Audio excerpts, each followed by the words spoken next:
자, 여러분이 그 스마트 스토어를 비롯한 온라인 창업을 해보려고 할 때 가장 막히는 부분이 아마 제품 소싱일 겁니다. 공급처를 찾는 거에서 벌써 탁 막히니까 그 뒷부분이 다 줄줄이 막히는 거죠. 그래서 최근에 제가 읽은 책 중에서 여러분한테 소개를 해드리면 좋을 것 같아서 영상을 찍습니다. 물론 제 책은 아니고요. 그게 바로 이 해외 소싱 마스터라는 책입니다. 이 책이 여러분께 왜 꼭 필요한지 말씀을 드리면요. 저도 중국에서 제품들을 이제 소싱을 해가지고 판매를 하고 있지만 좋은 공급처를 찾고 판매가 될 만한 좋은 상품을 찾는다는 게 그게 되게 쉽지가 않더라고요. 사실 이거 소싱하는 부분만 해결돼도 판매의 반 이상은 사실 해결이 되는 거거든요. 그러니까 경쟁력 있는 상품만 소싱할 수 있으면은 그 뒷단 마케팅 부분은 잘 풀릴 수밖에 없는 것 같아요. 그래서 좋은 상품을 찾는 방법, 그리고 그 상품을 어디서 소싱할 수 있는지, 그래서 그런 자세한 방법들을 이 책에서 이 한 권에서 다 알려주기 때문에 제가 이 책을 소개를 해드리는 겁니다. 그래서 제가 저희 채널 보시는 구독자분들을 대신해서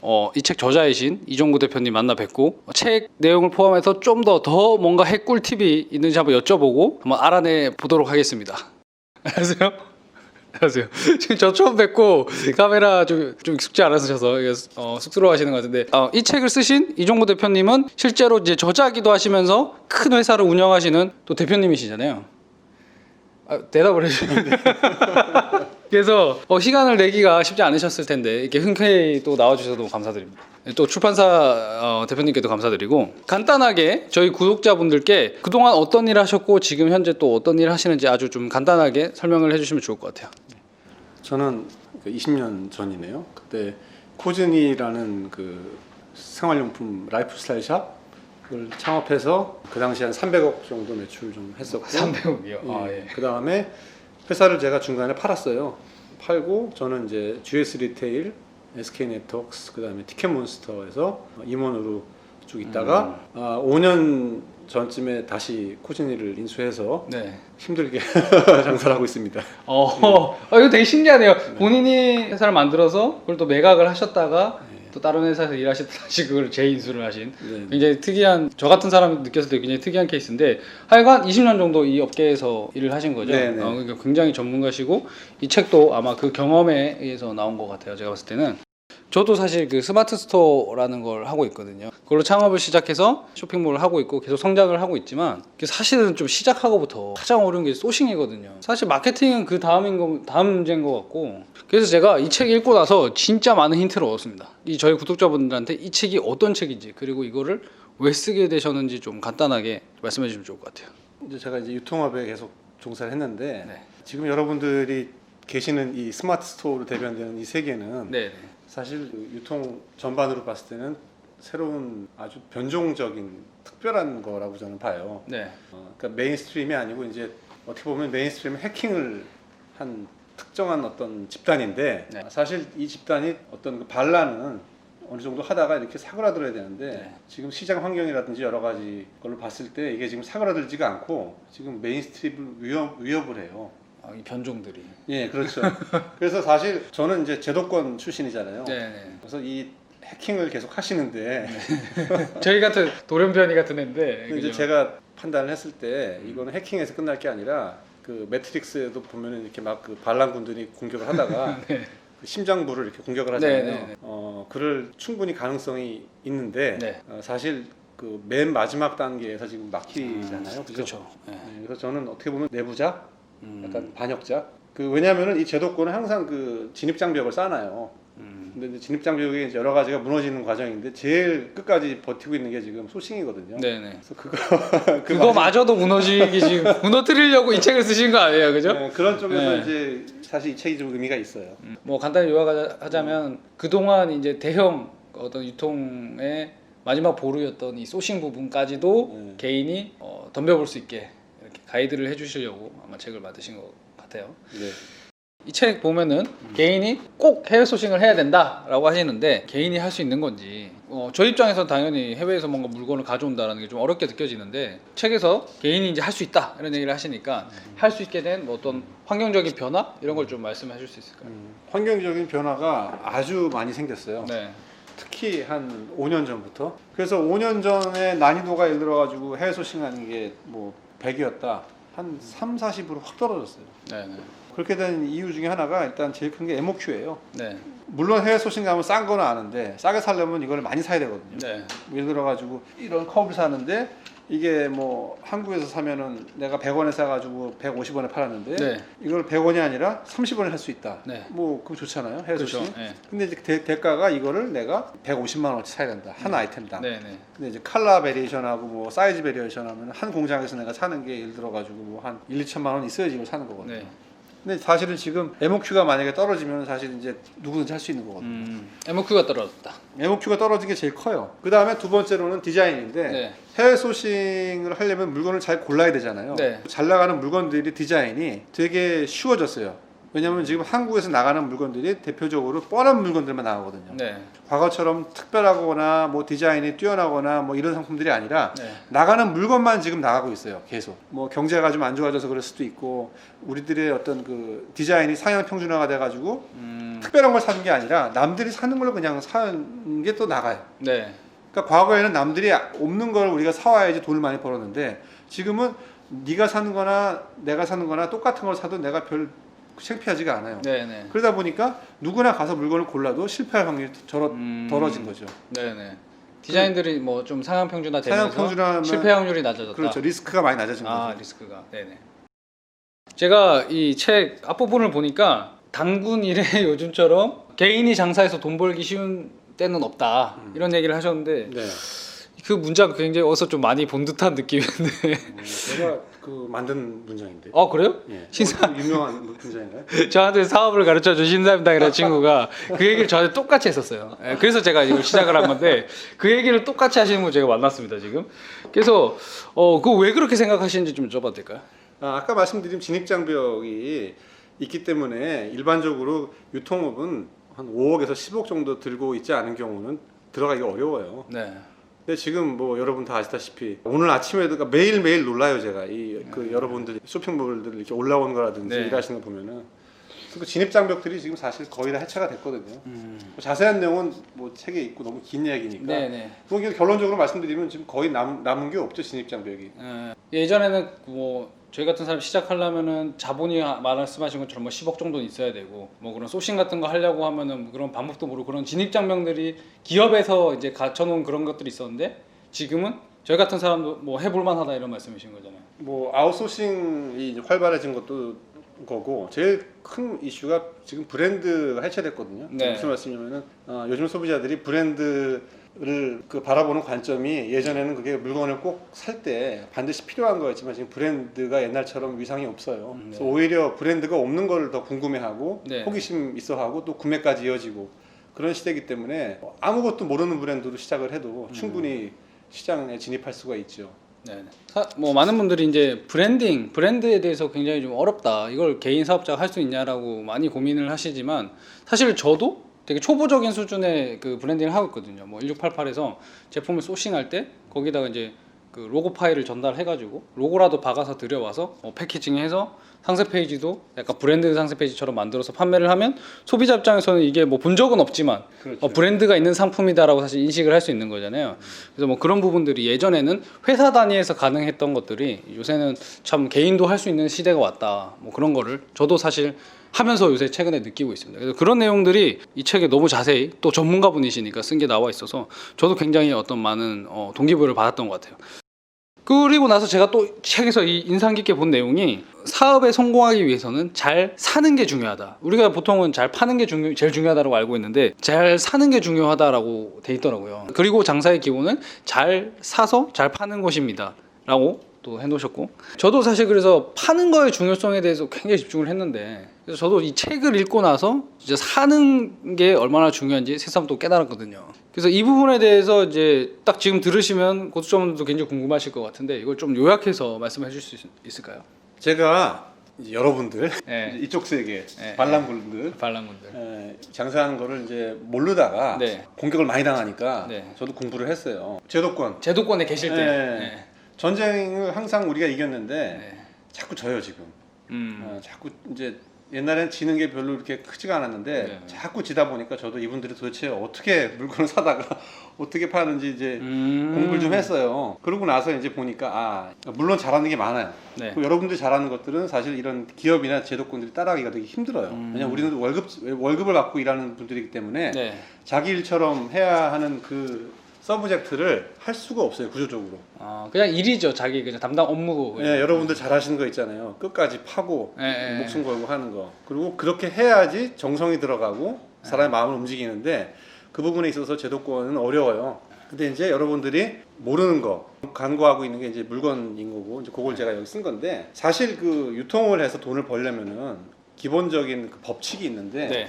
배수가 3.5배나 3배수가 나오지가 않으면 이게 오래 갈 수가 없어요. 마진을 말씀하시는 예, 거예요. 100원에 사와서 300원에 팔아야 네. 회사가 돌아가고 돈을 벌 수가 있는 건데 100원에 사와가지고 150원, 뭐 130원에 팔면은 뭐 당장은 돈을 벌 수가 있는데 이제 그게 여러 가지 여러분이 이제 하다 보시면 그게 문제가 생겨요. 네네. 제가 이제 배우고 실천하는 여러 가지 이제 그 장사의 법칙이 있는데 네. 그 중에 이제 상품성에 대한 이야기가 있어요. 이제 중요한 얘기인데 여러분들이 돈을 벌기 위해서는 물건에 세 가지 요소가 있어야 되는데 하나는 물건이 상품성이 있어야 되고, 네. 그러니까 매력적이고 잘 팔려야 되는 거고. 네.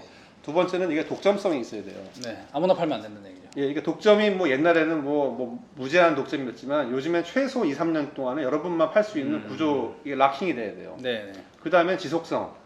계속 이 물건을 이 물건을 제가 이 가격으로 공급받을 수 있는 그 안정성이 보장이 돼야 네. 비로소 이 세 가지가 갖춰져야지만 이제 장사라는 걸 할 수 있는 거예요. 이거를 이제 이 셋 중에 하나라도 어기면은 이거는 되는데 이거는 안 되고 뭐 예를 들어 가지고 뭐 당장 6개월은 돈을 버는데 그 미래가 없다든지 아니면은 돈을 벌 수가 있는데 너무 힘들어요. 그래가 지친다든지. 네. 그 다음에 아니면 남들도 다 따라할 수 있기 때문에 공격이 너무 심해져가지고 네. 또 시장이 다 망가져 버리고. 그래서 여러 가지로 이 여러분들 개인적인 측면이나 이 에콜로지 면에서나 이 세 가지가 없으면은 항상 문제가 생겨요. 그리고 지금 21세기에서 이 세 가지를 풀 수 있는 방법은 싼 곳에서 물건을 사는 수밖에 없고 네. 그러다 보니까 결국 이제 중국이나 뭐 베트남 이런 쪽으로 갈 수밖에 없는 구조인 거죠, 저희는. 네. 그래서 이것을 어기고 이제 여러 가지 뭐 1866이라든지 알리바바라든지 뭐 위탁이라든지 이런 식으로 이제 하기 시작하면은 당장은 이제 문제가 해결되겠지만 결국에 문제가 터지죠.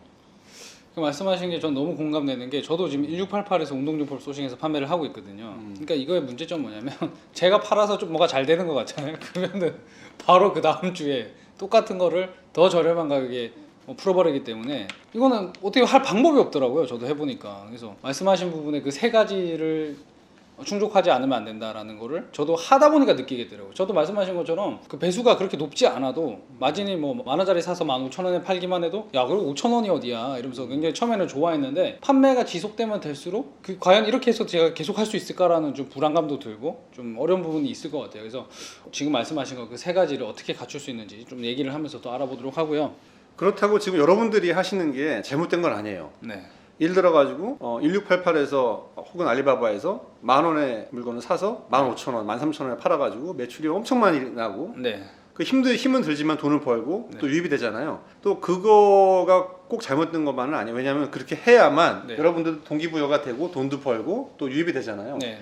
근데 이제 제가 말씀드리고 싶은 거는 뭐냐면은 그것만 해서는 안 된다는 거죠. 세배수 상품도 있고 네. 또 지금 여러분들 하시는 것처럼 뭐 위탁이든 소재고로 받아서 네. 소마진으로 붙여가지고 파는 것도 있고 네. 이 두 가지가 밸런스가 있어야만 장사가 아니라 비로소 사업이 될 수 있는 거죠. 장사가 아니라 사업이 될 수 있다. 제 채널 보시는 분들이나 저도 그렇고 아직은 그래도 장사의 영역에 있는 것 같아요. 아직까지는 경력도 짧고 이러니까. 그래서 지금은 당연히 그 부분을 인정하고 네. 말씀하신 사업의 영역으로 가기 위해서 많은 부분들이 필요할 것 같은데 그 부분에 대해서 책에 또 많이 나와 있더라고요. 제가 보니까. 그리고 이제 책에 보니까 미래에 잘 팔릴 상품을 예측해서 판다면 이야기는 정말 쉽게 풀린다라고 나와 있더라고요. 그게 말은 정말 좋은 얘기인데 저희 같은 사람들이 보통 뭐 스마트 스토어 혼자서 이렇게 운영하는 경우가 많은데 제품을 보는 안목이라든가 소싱한 경험이라든가 이런 게 사실 좀 많이 부족할 거잖아요. 근데 말씀하신 그렇게 예측을 해서 판다는 게 정말 가능한 얘기인가요? 제가 두 가지 이제 측면에서 말씀을 드리겠는데 네. 제가 이제 이 책에서 또 이제 강조한 얘기가 뭐냐면은 많은 부분들이 이제 해외 소싱이라든지 소싱을 하실 때 상품을 이제 기획을 하고 그 물건을 파는 소싱처를 이제 찾아가는 경우가 많아요. 네. 저는 이제 물론 그것도 이제 말씀을 드렸지만 그 반대 경우에 대해서 그 중요성에 대해서 말씀 좀 드린 게 네. 좋은 소싱처를 찾으면은 거기에 가보면 살 게 많아요. 그래서 실제로 이 유통이나 장사하시는 분들 보면은 좋은 소싱처를 찾아서 거기서 물건을 뭐 살 거 없는지 이렇게 골라서 물건을 사오는 경우가 훨씬 더 빈번해요. 그리고 외국의 유명한 브랜드들도 저희 업계라면 뭐 자라홈이라든지 포터리반이라든지 이런데 이제 그 바이어들 그 소싱하는 거 보면은 이분들이 기획을 해와가지고 물건을 소싱하는 경우는 한 20%밖에 안 되고 많은 경우가 이제 이분들이 가는 주로 그 해외 소싱 페어나 네. 공장들이 있어요. 그 쇼룸에 가서 물건을 이제 골라가지고 이제 자기 거 만드는 경우가 많죠. 이미 기존에 나와 있는 상품 가지고. 나와 있다는 게 아니라 네. 좋은 소싱처는 클라이언트가 많아요. 네. 전 세계적으로 수출을 하거든요. 그럼 이분들이 장사를 공장이 10년, 20년의 공장들 보면은 과거에 개발했던 샘플들 납품했던 거, 그다음에 현재 여러 가지 바이어들이 갖다 준 상품들 개발했던 거, 개발 안 된 것들 해가지고 뭐 한 100평, 200평 그 쇼룸에 물건들이 꽉 차 있는 데가 많아요. 거기에 가보면 사실 우리나라 같은 경우는 이제 일본 바이어가 주문한 거, 프랑스 사람들이 주문한 거, 우리나라보다 조금 더 잘 사는 나라들이 주문한 것들, 거기서 대박친 아이템들 이런 것들이 이제 눈에 쫙 있죠. 그래서 그런 것들을 보면은 그 여러분들이 딱 보시면 와 이거 우리나라에 팔면 잘 팔리겠다. 네네네. 그런 것들이 막 눈에 막 들어오죠. 그러니까 보물섬 같은 건데, 그러니까 소싱을 할 때 이제 기획을 기가 막히게 잘해가지고 그거를 사오는 것도 물론 성공 팩터지만 좋은 소싱처를 발견을 하는 게 되게 중요해요. 그러니까 이미 가보면은 제가 할 일들을 수백 명의 다른 바이어들이라든지 네네. 이분들이 다 이미 다 해놓은 경우가 많아요. 그래서 그거를 찾는 데 시간을 많이 쓰는 게 중요하죠. 그거를 막 무에서 유를 창조하지 말고 그렇죠. 기존에 있는 아카이브를 참고를 해가지고 예. 거기서 제가 이제 고르면은 일이 좀 더 간단하다 이런 말씀이죠. 그렇죠. 그러니까 그런 보물섬을 어떻게 찾아가느냐 거기에 이제 또 스킬이 있는 거죠. 그래서 그런 아카이브들을 참고할 수 있게 그 보물섬 같은 소싱처를 빨리 발굴을 해놔야 된다. 제품을 발굴하는 게 아니라 소싱처를 발굴해야 된다. 이런 접근이신 것 같고, 그죠? 또 어떤 게 있나요? 그리고 두 번째로는 뭐 되게 우스운 이야기인데 과거에는 잘 팔릴 물건을 이렇게 고른다는 게 네. 미래에 잘 팔릴 거를 예측해서 고른다는 게 상당한 그 경험이나 네. 능력이 있는 직원들만이 가능했어요. 그럴 것 같았어요. 근데 지금 우리나라뿐만 아니라 전 세계적인 베스트셀링 아이템들의 특징이 네. 되게 뻔해졌어요. 그러니까 옛날에는 뭐 A 스타일, B 스타일 무슨 뭐 여러 가지 이제 장르가 많았는데 지금은 다 그 디자인이나 이런 것들이 북유럽 스타일로 통일이 돼가지고 통일이 됐어요. 잘 나가는 게 뻔해요. 그래서 사실 뭐 요즘에는 그렇게 경험이 많지 않은 분들이 가도 대충 이렇게 딱 봐도 그 팔리는 물건들을 고르기가 쉬워요. 그리고 물건이 가격이 싼 공장들 가면은 그 싼 대신 대가로 디자인이 후졌거든요. 많이 네네. 옛날에는. 근데 이제 중공장들이 벌써 돈 번 게 20년이 30년 넘어가면서부터 이분들이 그 다 은퇴를 하고 다 자식들이 유학 갔다 온 분들이 지금 2세들이 경영을 해요. 그러니까 다 이 자식들이 뭐 프랑스나 뭐 미국 갔다 와가지고 눈높이가 높다 보니까 웬만한 공장에 가도 사실 지금 살만한 게 많죠. 많이 세련돼졌겠네요, 예전에. 그러니까 물건 고르기가 되게 쉬워진 거죠. 책에 보면 과거에 비해서 이 유통시장이 저희 같은 개인들이 많이 해볼 만한 상황으로 바뀌었다. 개인들이 이제 경쟁력을 갖출 수 있다 이런 말씀이신 것 같은데 그렇다면은 저희 같은 소규모 개인 판매자들이 이런 큰 회사와 경쟁하고 저희들끼리 또 다른 경쟁자들끼리 싸워서 이기려면은 뭐 어떤 게 좀 전략이 있을 수 있을까요? 큰 회사들, 네. 제도권 회사들은 기본적으로 물건을 선택을 할 때 많이 사야 돼요. 네. 왜냐면 조금 사가지고는 ROI가 안 나오거든요. 그게 뭐죠? 이익이 안 나오는 거죠. 그러니까 이 겐또가 안 맞는 거죠. 겐또 투자 대비 수익이 안 나오는 거예요. 겐토. 뭔 말이겠어요? 아니, 최소 컨테이너 단위로 사야 네네. 뭐 대박이 나든 뭐 쪽박이 나든 결론이 나지. 조금 사가지고는 의미가 없는 거죠. 왜냐하면 뭐 매장도 많고 또 온라인에 팔아도 한꺼번에 뭐 10,000개씩 팔아야 되기 때문에 많이 사요 한꺼번에. 많이 사야지 그 시장 반응을 확인할 수 있다는 뜻인가요? 그렇기보다는 많이 사야 돈을 벌 수가 있기 때문에 많이 사는 거예요. 조금 사가지고는 매장 뭐 2개씩 뿌리다 보면은 뭐 그 의미가 없으니까. 의미가 없죠. 네. 그렇기 때문에 우리들은 물건을 살 때 많이 사요. 네. 그래서 이거 뭐 5,000개, 10,000개 이렇게 사죠. 네. 그러다 보니까 이제 각 아이템마다 돈이 많이 잠기기 때문에 물건을 많이 살 수가 없어요. 많은 종류를 많이 살 수가 없어요. 네. 네. MOQ가 크게 사니까 저희들은. 네. MOQ 뭐냐면 미니멈 오브 퀀티티라고 이제 네. 물건 최소 구매 수량. 네, 그 정도도 알고 있습니다. 네. 근데 이제 여러분들 같은 경우는 지금 그 MOQ가 네. 사실 이것도 사실 이제 이 책에 쓴 어떤 그 진입장벽이 무너진 것 중에 한 개인데 네. MOQ가 적게 사는 루트를 지금 여러분들은 찾았고, 그죠? 알리바바나 1688을 이제 개발하는 네. 거에 대해서 저희들은 사실 그런 데 안 들어가거든요. 네, 네. 이유는 있어요. 근데 장단점이 있기 때문에 안 들어가는 건데 네. 여러분들이 그거를 지금 많이 개발을 했고, 그 다음에 지금 그 해외 소싱 처라든지 해외 페어에 나가면은 이 MOQ를 되게 적게 파는 애들이 많이 생겼어요. 과거에 비해 가지고. 그리고 조금만 찾다 보면은 또 MOQ 협상도 가능하고. 네. 그래서 여러분들이 조금만 노력을 하면은 MOQ를 적은 상태로 물건을 여러 개를 지금 구매를 해서, 네. 저희 같은 경우는 MOQ 조금 사온 거에 대해서는 그렇게 그 노력을 안 하거든요. 네. 뭐 상세 페이지 만들고 뭐 그거 팔려고 노력해봤자 산 금액이 수량이 적기 때문에. 네. 네. 근데 여러분들은 하나하나가 더 소중하기 때문에 조금 사도 그걸 다 잘 만들잖아요. 공을 들일 수밖에 없죠. 그렇죠. 그러다 보니까 여러분들은 우리가 예를 들어 가지고 뭐 1,000만 원으로 상품을 2개 살 거를 네. 여러분은 1,000만 원 가지고 있으면은 상품을 뭐 100개 살 수가 있거든요. 그렇죠. 10만 원씩 100개 살 수 있고. 예, 그러다 보니까 더 많은 테스트를 할 수가 있게 되고, 그래서 그게 그 중에서 터지는 게 생기면은 그때 이제 대량 구매를 하면 되거든요. 아, 실험을 이제 해볼 수가 있군요. 그렇죠. 다양하게. 그러니까 실험을 우리 제도권보다는 훨씬 편하게 할 수 있는 네, 지금 네, 네. 구조가 된 거죠. 근데 이제 거기까지가 이제 사실은 한계인 거예요. 뭐가 문제냐면은 여러분들이 테스트를 해요. 네. 저희 못하는 거죠. 그래서 우리가 못하는 거를 대박 아이템을 발굴을 했어요. 네. 그럼 바로 그거를 바로 공장에서 주문을 해야 되는데, 네. 이 공장을 바로 주문하려면은 이거는 1688이나 알리바바가 아니라 중국에 있는 원청 공장을 알아야지 주문을 하거든요. 그죠. 원청을 알아요. 그렇죠. 네. 근데 여러분들이 1688이나 알리바바에서 물건을 사다가 팔아서 대박이 났어요. 그럼 그때 부랴부랴 원청 공장을 찾잖아요. 네. 그러면 찾고 주문하고 이게 오려면은 최소 한 6개월 걸려요. 아.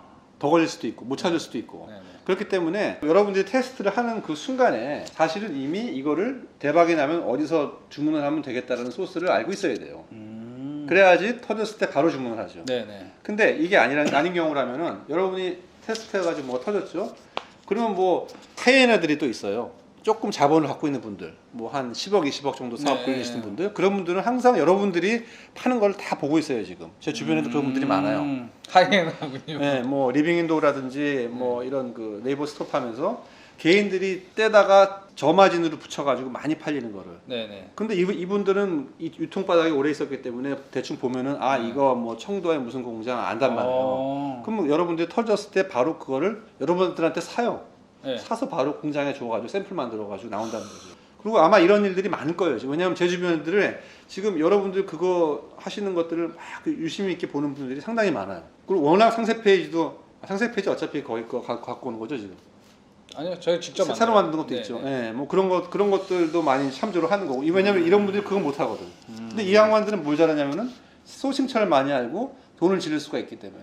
그래서 여러분들이 100원에 사가지고 120원에 파는 거를 이 양반들은 30원에 사가지고 90원에 팔 수 있는 거예요. 3배 붙여가지고. 그렇기 때문에 지금 여러분들이 제가 이제 책에서도 강조한 게 뭐냐면은 테스트를 하는 것도 중요한데 테스트를 할 때 이미 여러분들이 이 소싱처를 좀 공부를 하고 있는 상태에서 테스트를 해야 된다는 거죠. 그래서 알고 있어야 돼요. 원청을 알고 있고 아니면 원청을 빨리 찾아내는 루트도 알고 있어야 되고 그러겠네요. 그래서 그 제가 여러분들 보고 빨리 그 페어 가고 이제 소싱 찾으라고 하는 게 네. 가서 물건을 사라는 게 아니라 가서 이제 빨리 보라는 거예요. 네. 보고 메모하고 공부하고 아 이 공장은 이거 잘 만드는 공장이구나. 아 이 공장은 이건 알리바바에서 내가 봤는데 이거 만드는 거네. 이 공장은 이 공장보다 더 싸네. 이런 공부를 많이 해온 상태에서 네네. 한국 돌아와가지고 1688 보고 뭐 알리바바 보면서 이제 조금씩 사서 테스트하는 거죠. 네네네. 근데 이제 이게 순서가 동시에 이루어져야지. 뭐 당장 이거 하고 나중에 소식처는 아직 그 단계가 아니니까 나중에 찾자 뭐 이렇게 해서는 안 된다는 거죠. 저도 그렇게 생각했어요. 일단 뭐 1688 같이 좀 접근성 높은 데서 해서 빨리 팔아보고 뭐가 터지면 그때 가서 마진을 좀 낮춰서 가야겠다 뭐 이런 생각을 하고 있었는데 이제 역시 경험이 오래 하셔서 그런지 그게 아니고 원청부터 대략 이제 파악을 하고 있어야 된다. 페어 같은 걸 다니면서 그런 게 좀 색다른 저희 입장에서는 좀 색다른 접근인 것 같아요. 자, 그래서 지금 엄청 지금 꿀팁을 주신 거예요, 그죠? 아마 이게 좀 어렵게 들리시는 분들도 있을 텐데 아마 이거를 지금 판매를 하고 계신 분들이 들으면 뭔 얘기인지 알겠다, 딱 감이 오실 것 같은데 일단은 판매를 안 해보신 분들은 나중에 판매해 보시면서 요거 한번 영상 한번 다시 봐보세요. 그러면 굉장히 큰 힌트를 얻으실 수 있을 것 같아요. 그래서 지금 얘기를 들어보면 저희는 사실 저희 같은 요새 판매 처음 시작하는 사람들은 1688이 전부다, 1688 최고다. 왜냐하면 국내 도매 가격보다 훨씬 싸니까. 저희는 사실 그 정도도 감지덕지라 생각을 하는데 말씀을 들어보니까 그래 갖고 안 된다. 이제 원청을 찾을 수 있어야 되고 원청으로 처음부터 다이렉트로 가야 되는 게 맞는 루트다라고 말씀을 하시는 것 같은데 그러면은 지금 1688이나 알리바바밖에 모르는 사람들한테 1688이나 알리바바의 한계점이라든가 뭐 현실적인 이용 방법 이런 게 아마 또 있을 것 같아요. 그래서 그런 부분을 좀 네. 아니 1688 알리바바가 좋아요. 저도 아주 신세계고 네. 그렇게 조금씩 사와가지고 팔 수 있다는 건 뭐 어마어마한 그 좋은 건데 네. 사실 제가 초반에도 말씀드렸다시피 배수가 여러분들이 아이템이 뭐 10개가 있으면은 네. 적어도 서너 개는 배수가 3.5배 나와서 돈을 버는 아이템이 없으면은 사실 헛일이거든요. 네. 네. 조금 해보시면 아실 거예요. 그건 한 저는 해봤어요. 몇 개월 돌리다 보시면은 고마진으로 사실 어렵고 기본적으로 가장 큰 한계는 사실 여러분이 할 수 있으면 옆 사람도 할 수 있는 게 제일 커요. 그리고 여러분들이 예를 들어 가지고 아 나는 10%만 남겨야겠다 하고 난리잖아요. 그럼 어떤 사람은 나는 그럼 5%만 남기겠다. 끝도 없이 할 수 있거든요. 같이 죽는 거잖아요. 그러면서 이제 뭐 멸망하는 네. 건데 아무 그것도 의미는 있어요. 왜냐면은 뭐 재밌잖아요. 자꾸 뭐가 팔리고 그러니까. 네. 네.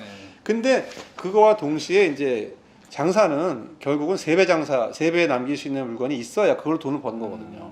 그 다음에 이제 저도 이제 알리바바는 저는 옛날부터 좀 나오자마자 이용을 했었어요. 꽤 오래 알리바바 통해서 거래를 했는데 기본적으로 중국의 좋은 공장, 뭐 베트남의 좋은 공장이다 하고 좋은 공장이 있잖아요. 네. 그러면 이 공장에는 전 세계에서 오더가 몰려요. 그래서 좋은 공장은 사실 1년 내내 공장이 풀부킹이에요.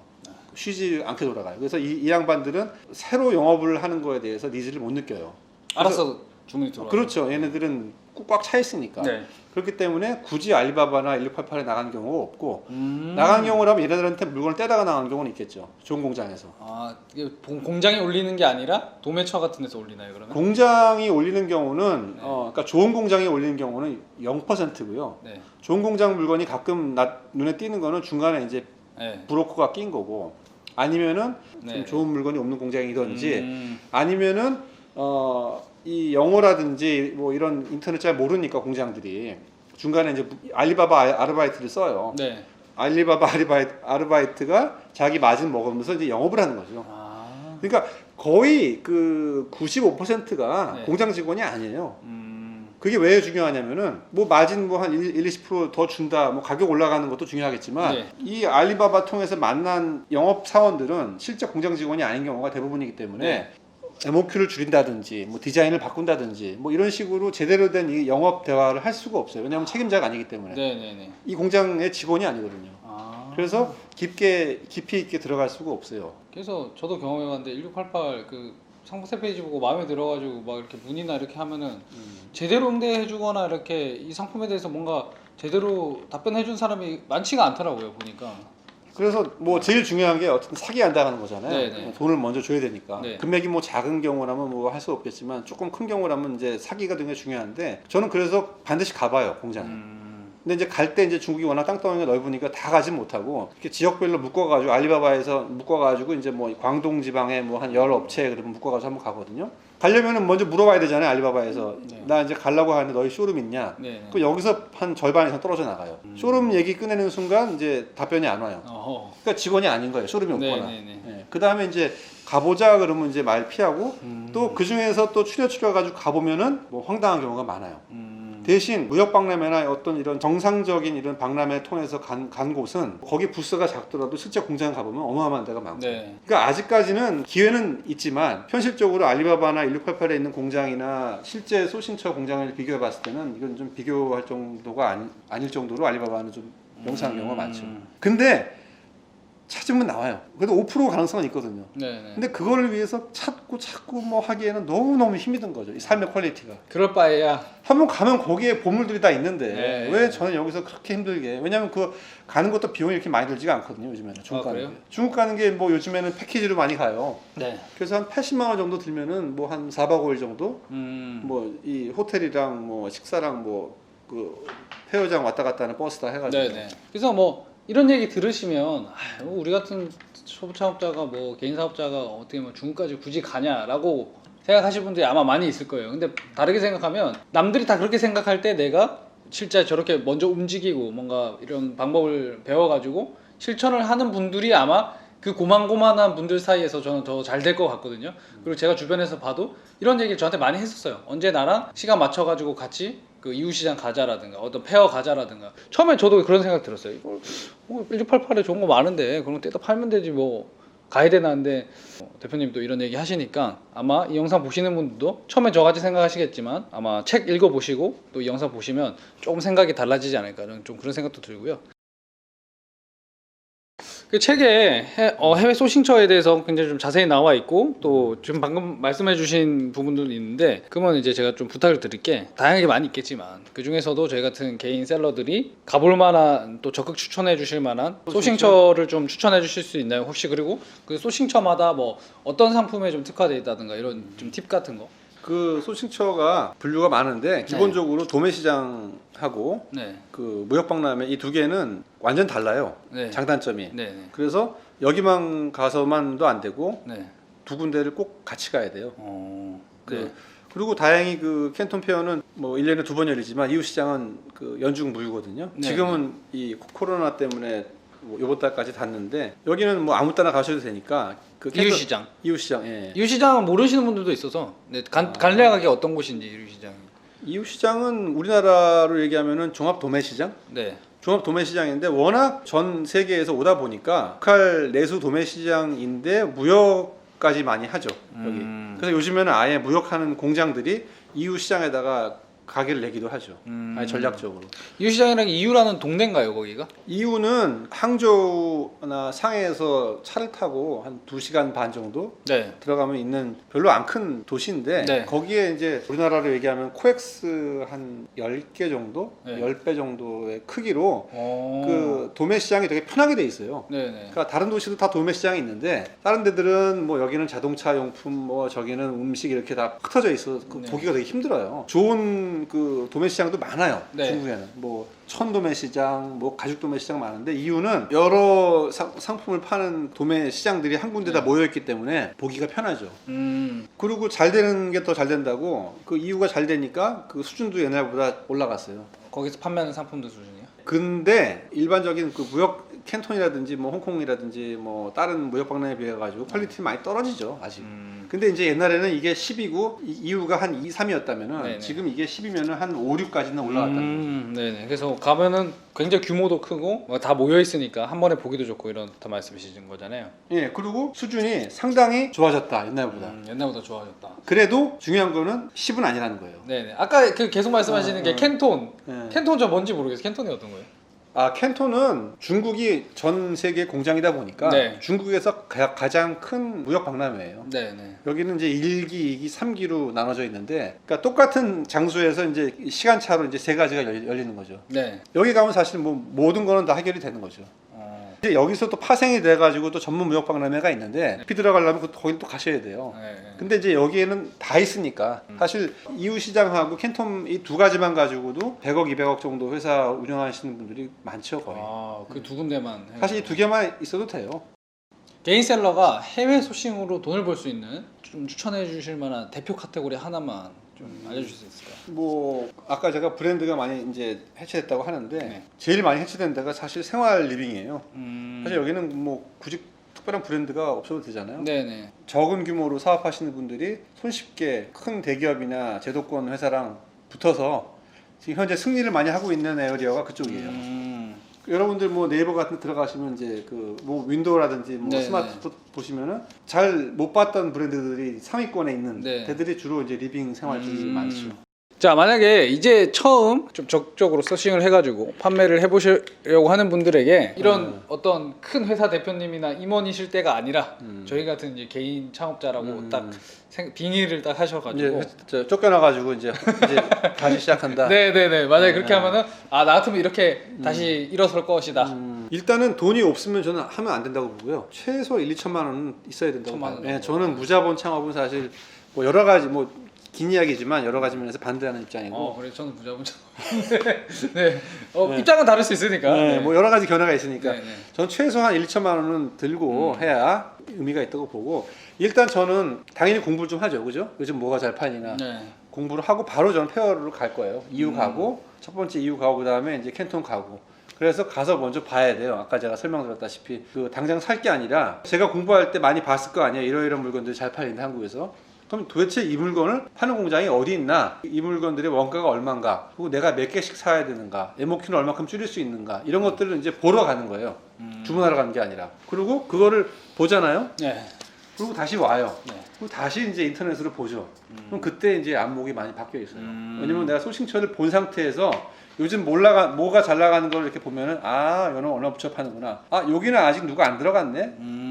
얘는 아직 알리바바밖에 없고 공장은 없네. 이런 식으로 이제 조금 더 현실적으로 작전이 짜져요. 네네. 그러고 나서 물건을 사는 거죠. 물건을 사는데 저 같아도 1688 알리바바에서 물건 살 것 같아요. 이번 물건은. 왜냐면 상품이라는 게 구색 상품도 있어야 되고 또 매출 상품도 있어야 되고 뭐 여러 가지가 필요하잖아요. 네네. 제가 돈이 지금 뭐 막 수억 있는 게 아니라 돈이 적게 있기 때문에 일단 적은 자본을 가지고 1688 알리바바에서 물건을 사겠죠. 네. 그리고 상세 페이지 만들어 가지고 여러분 잘 아시는 것처럼 팔고 터지면은 바로 제가 아는 소싱처에서 주문을 하겠죠. 네. 그래서 요거를 한 6개월 정도 하면은 페어가 1년에 2번 열리거든요. 큰 게. 이유는 365일이고. 네. 그래서 한 번 가서 페어 가서 보고 와서 6개월 동안 공부하고 그 다음에 알리바바 조금 주문하다가 터지면은 그 다음 페어 가가지고 주문하고 이런 식으로 가면은 제 생각에는 한 6개월에서 8개월 정도 돌릴 수 있을 것 같아요. 그러면 결론이 나오겠죠. 그 사이에. 굉장히 현실적인 전략에 대해서 말씀을 해주셨습니다.